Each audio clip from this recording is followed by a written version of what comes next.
Hello hi ನಮಸ್ತೆ ಪುಟ್ಟ mini ಬ್ಲಾಗ್ಗೆ ಸ್ವಾಗತ. ಇವತ್ತು ಭಾನುವಾರ ಗುರು ಪೌರ್ಣಿಮೆ ಆಗಿರೋದ್ರಿಂದ ಮನೆ ಹತ್ರದಲ್ಲಿರೋ ಕಾಲಭೈರವೇಶ್ವರ ಸ್ವಾಮಿಗೆ ಹೋಗಿ ಪೂಜೆ ಮಾಡಿಸ್ಕೊಂಡು ನನ್ನ ಮಗನಿಗೂ ಕೂಡ ಆಶೀರ್ವಾದ ಮಾಡಿಸ್ಕೊಂಡು ನಾನು ಹಾಗೆ ದೇವಸ್ಥಾನದ ಸುತ್ತ ಕೈ ಮುಗಿದು ಮನೆಗೆ ಬಂದೆ. ಅಮ್ಮ ಅಡುಗೆ ರೆಡಿ ಮಾಡಿದರು, ಅನ್ನ ಬಸ್ಸಾರು, ಅದಕ್ಕೆ ಸ್ವಲ್ಪ ದಂಟು ಅದೆಲ್ಲ ಹಾಕಿ ಪಲ್ಯ ಮಾಡಿ ರೆಡಿ ಮಾಡಿದರು.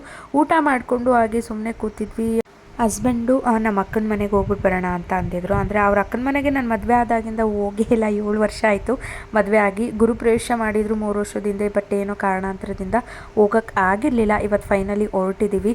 ಹಾಗೆ ಹೋಗ್ತಾ ನೆಲಮಂಗ್ಲದಿತ್ರ ಅವ್ರ ಮನೆ ಇರೋದು. ಹಾಗೆ ಸ್ವಲ್ಪ ಬೇಕ್ರಿಯಲ್ಲಿ ಹುಡುಗರಿಗೆ ತಿಂಡಿ ತೊಗೊಂಡು ಫೈನಲಿ ಮನೆ ತಲುಪಿದ್ವಿ. ಇದು ಅವ್ರ ಮನೆ. ನಾಯಿ ಬಡ್ಡಿ ಅಂತ ಈಚೆನೇ ಕೂತಿರುತ್ತೆ, ಒಳಗಡೆನೇ ಬರೋಲ್ಲ. ತುಂಬ ಚೆನ್ನಾಗಿತ್ತು ಎನ್ವೈರನ್ಮೆಂಟು. ಬೇಡ ಊಟ ಅಂದರೂ ಕೇಳಿಲ್ಲ. ಗೀ ರೈಸ್ ಮತ್ತು ಕುರ್ಮಾ ಮಾಡಿದರು. ತಿನ್ಕೊಂಡು ಹಂಗೆ ಬರ್ತಾವನು ಟೋಪಿ ತೊಗೊಂಡು ಬಂದ್ವಿ. ಇಂಟ್ರೆಸ್ಟ್ ಇದ್ದರೆ ದಯವಿಟ್ಟು ಲಾಂಗ್ ವಿಡಿಯೋ ಅಪ್ಲೋಡ್ ಮಾಡ್ತೀನಿ, ಪ್ಲೀಸ್ ವಾಚ್ ಮಾಡಿ.